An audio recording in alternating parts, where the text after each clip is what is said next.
कारण आपल्या गावामध्ये, आपल्या मंडळामध्ये, आपल्या मंदिरामध्ये एक चषक कोणता तरी एक जाणार असतं, हे कन्फर्म झालं, हे आता सिद्ध झाले. आता ते प्रसिद्ध देखील होणार आहे. म्हणजेच आता भीती राहिली नाहीये, आता तमाक असते. आता कोणत्याही प्रकारची या ठिकाणी भीती न राहता निर्भीडपणे हा खेळ मात्र या ठिकाणी खेळला जाणार आहे. तरी सुद्धा या स्पर्धेतील अंतिम विजेता संघ कोणता होणार, अर्थात आमदार चषकावर आपलं नाव कोणता संघ कोरणार हे देखील पाहायचं आहे मित्रांनो. तर चारही संघ भरभक्कम आहेत. चारही संघांमध्ये तितकंच चांगल्या पद्धतीचे आपल्याला खेळाडू मिळतात. आणि मी नक्कीच धन्यवाद देणार आहे. आजच्या कबड्डी स्पर्धेमध्ये कोणत्याही प्रकारचा वाद न होता संवादात्मक पद्धतीनं ही कबड्डी स्पर्धा अर्थात सोडवली जाते.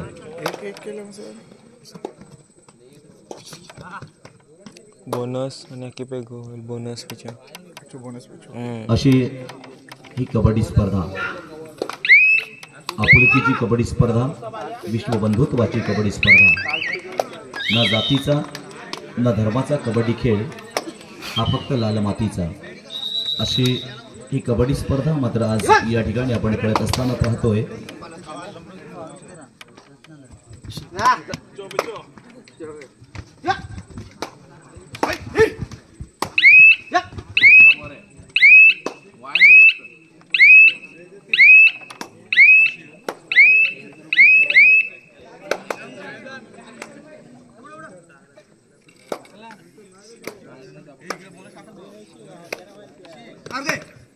सुंदर सामना आपण मैदान क्रमांक 1 वर देखील पाहतोय. 0-1-0-1 डॅनियल अर्थातच चढाईसाठी येतोय.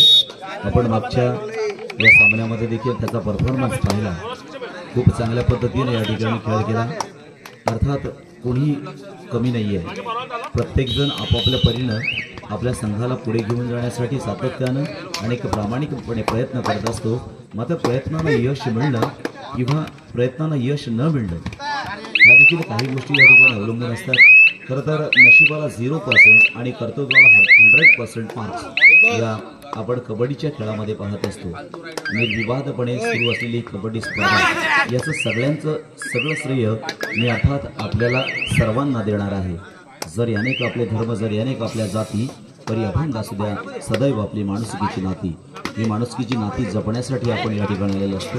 आणि हेच त्रिवार सत्य आहे मित्रांनो, जे आजताग आहेत आपण या ठिकाणी टिकून आहोत. आम्ही मुरुडकर म्हणून ज्या वेळेला स्वाभिमानानं आम्ही सांगत असतो ना, त्यावेळेला तो मुरुडचा नकाशा खऱ्या अर्थानं या जगाच्या नकाशावर उमटून दिसतो. तो खऱ्या अर्थानं पर्यटन क्षेत्रासाठी, आणि ह्या पर्यटन क्षेत्राबरोबर या कबड्डी क्षेत्रामध्ये देखील एक बहुमूल्य योगदान आज आपण या मुरुडच्या माध्यमातून होत असताना पाहतोय. अनेक संघ, अनेक दोन्ही ठिकाणी 5-1-5-1 असं गुणफलक या ठिकाणी आहे. नक्कीच आमच्या अंकवाल्यांसाठी फायद्याच नाही. 5-1 मध्ये 0.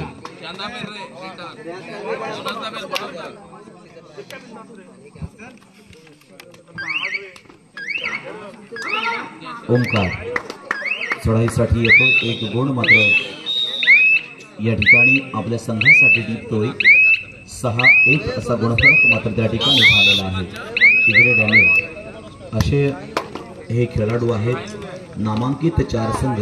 कारण आम्ही नेहमीच म्हणतो यशाच्या शिडीच्या वरच्या बाजूला अजिबात गर्दी नसते. मग यशाची शिडी ती नेमकी कोणती, तर हेच यश आहे. कारण इथे फक्त 4च संघ शिल्लक राहिले ज्यानं आपल्या स्वतःच्या कर्तृत्वानं आपल्या संघाला आतापर्यंत इथपर्यंत घेऊन आले, अर्थात आपल्या स्वबळावर या ठिकाणी घेऊन आलेले आहे. पाहायचं आहे या स्पर्धेतील अंतिम विजेता संघ मात्र कोणता ठरणार, कोण होणार आजच्या कबड्डी स्पर्धेतील बाहुबली, कोण होणार आजच्या कबड्डी स्पर्धेतील महाबली, कोण होणार आजच्या कबड्डी स्पर्धेतील महाअंतिम विजेता, कोणाला मिळणार आजच्या कबड्डी स्पर्धेतील प्रथम क्रमांक, कोण होणार विजेता, कोण होणार फायनलिस्ट, असे या ठिकाणी एकंदरीत आपण पाहणार आहोत. आदरणीय श्री महेंद्र शेट्टी अर्थात अलिबाग मुरुड विधानसभा आमदार आणि आमदार चषक या ठिकाणी संपन्न होतोय. त्यांच्याच आठवडीचा सकाळी अर्थात बैलगाडी स्पर्धा अलिबाग या ठिकाणी संपन्न झाली. त्या ठिकाणी देखील आम्हाला संधी मिळाली होती आणि आता देखील या ठिकाणी आम्हाला संधी मिळाली. अशा सकाळ आणि संध्याकाळमध्ये ह्या 2 शर्यतींमध्ये अर्थात समालोचनाची संधी आम्हाला मिळाली. हे देखील आमचं भाग्य आहे.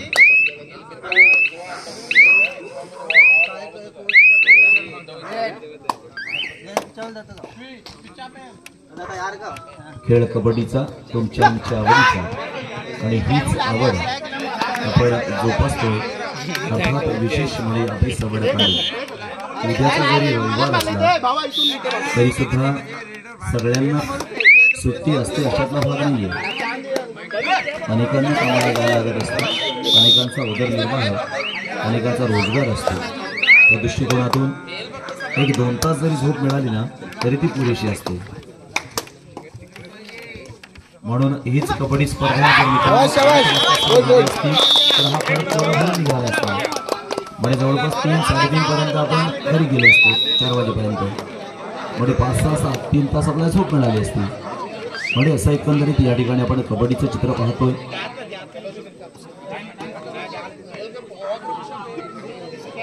विजेते संघ अर्थातच फायनलमध्ये खेळणार आहेत आणि फायनलमध्ये खऱ्या अर्थाने एक स्पर्धा मात्र रंगणार आहे. इकडे 11-2 जवळपास एक चांगला मोठा फरक आपण पाहतोय.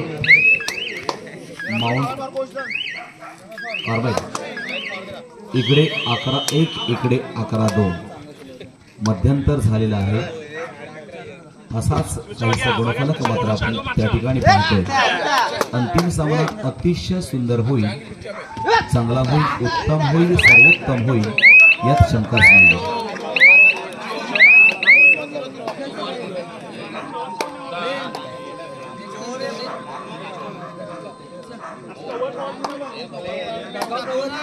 खरं तर सातत्यानं कार्यशील असणारा डॅनियल पुन्हा एकदा आपण या ठिकाणी चढाईसाठी आलेला पाहतोय. लाभले आयुष्य जितके ते जगावे चांगले, पावले चालो पुढे जे थांबले ते संपले. खऱ्या अर्थानं कबड्डी खेळ हा थांबून चालत नाहीये. पुढे सातत्यानं घेऊन जाण्याचं काम हे आपल्या माध्यमातून या ठिकाणी आपण होतोय. एक सक्षम असा संघ आपण पाहतोय. दोनही मैदानावर आपण पाहतोय. या कोणता संघ अंतिम विजेता ठरणार, अंतिम फेरीसाठी पात्र ठरणार हे देखील तितकंच पाहण्यासारखं असणार. आता जे संघ आहेत ते बक्षीसपत्र 4 संघ बक्षीसपत्र ठरलेले आहेत. मात्र यातून एक संघ कोणत्या तरी बाहेर जाणार, 2 संघ बाहेर जाणार तर 2 संघ अंतिम फेरीमध्ये एकमेकाशी लढणार. बघूया अंतिम फेरीत कोणता संघ पोचतो आणि अंतिम फेरीत जाऊन कोणता संघ या आमदार चषकावर आपलं नाव करतोय ते देखील तितकंच पाहण्यासारखं असणार. आता मात्र 10 नंबरची जर्सी परिधान केला हा खेळाडू तो बोर्ली संघाच्या प्रांगणात. पाहूया कोर्ली संघाच्या आणि आता मात्र खरोखर एक चांगली पकड मात्र पाहायला मिळाली कोर्ली संघाकडनं. आता मात्र 4 शिरले तर तिकडे 1-12, 12-1 अर्थात 11 गुणांची भक्कम आघाडी. आणि इकडे ओंकार मिस्त्री या सामन्यांमध्ये खरोखर प्रेक्षकांचा गळ्यातला ताईत मात्र बनला. त्यांनी अक्षरशः पराभवाच्या टपड्यातून आपला विजय मात्र खेचून आणला आणि आपल्या संघाला इथे सेमीफायनलपर्यंत तो घेऊन आला. या ओंकार मिस्त्री यापुढे कसा खेळणार, आपल्या संघाला अंतिम फेरीमध्ये पोहोचवणार का आणि तर पुन्हा एकदा चढाई असणार खार मजगाव संघाकडनं.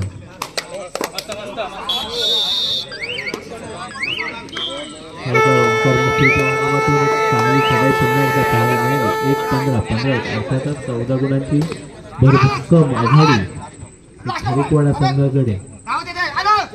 अर्थातच काहीचा वन साईड अर्थातच एका बाजूला झुकलेला हा सामना पाहायला मिळतो तो मैदान क्रमांक 2 वर. तर मैदान क्रमांक 1 वर देखील 4-13, 13-4 भरभक्कम आघाडी मात्र कोर्ले संघाने इथे देखील घेतलेली आहे. आता कोणता संघ अंतिम फेरीत पोहोचणार हे देखील तितकंच पाहण्यासारखं असणार, कारण 4ही संघ तेवढे तुल्यबळ संघर्ष करत इथपर्यंत येऊन पोचले. आता मात्र एक पाऊल, एक शिडी मात्र करायची ती अंतिम फेरीची.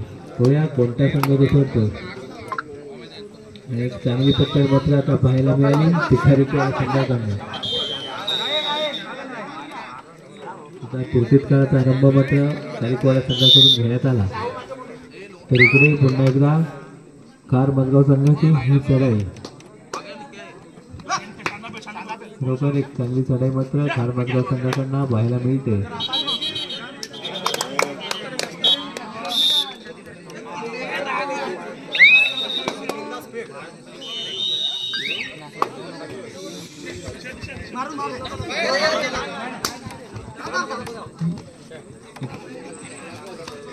मजबूत चढाई मात्र इथे पाहायला मिळते. पाहूया लोंढाचा पुढे टाकण्यात यशस्वी ठरतोय का गोरले संघाचा चढाईपटू. आणि पुन्हा एकदा आणि एकच फाईट, वातावरण फाईट जसं म्हटलं जातं तसं काही एका चढाईमध्ये लोंढाचा पुढे खरोखर चांगली चढाई मात्र पाहायला मिळाली. भरभक्कम आघाडी वादळ खारीकवाडा संघाकडे पाहायला मिळते.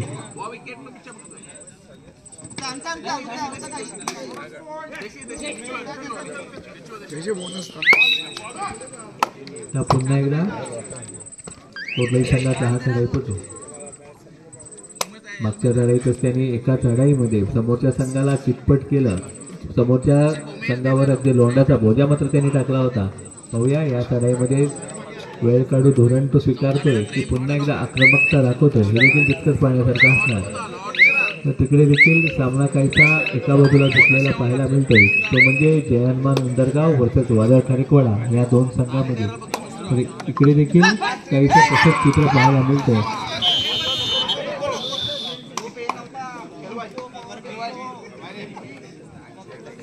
सेमीफायनलचे हे दोन्ही सामने मात्र जवळजवळ चित्र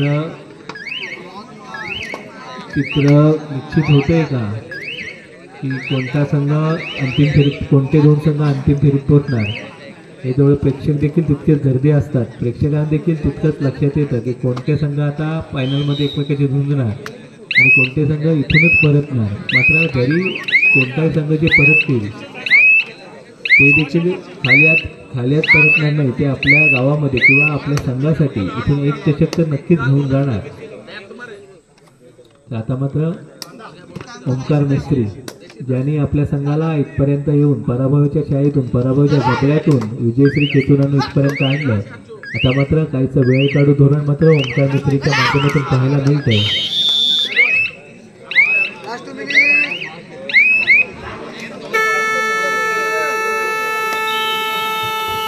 आणि अशा प्रकारे अंतिम फेरीत पोहोचणारा पहिला संघ ठरलाय तो वादळ खारीकवाडा.